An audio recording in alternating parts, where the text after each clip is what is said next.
for you. You have been covering the media for years now, and you called this, quote, the craziest day in cable news history. What are the implications here of these big news departures for all of cable news?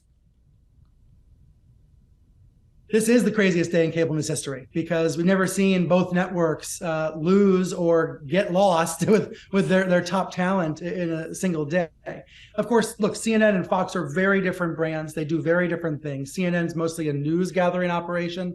Fox is mostly a Republican Party a messaging machine. So they are two different beasts, but they're next to each other on the cable dial. So they are competing by virtue of living next door to each other, even though one is one thing and one is the other. So that's an interesting dynamic.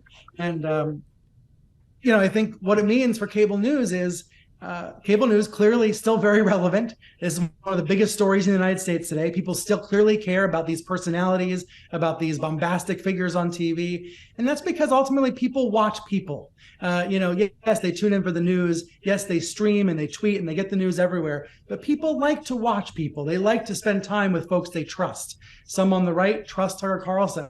Others trust Don Lemon. These are trusted figures, even though they're also polarizing figures.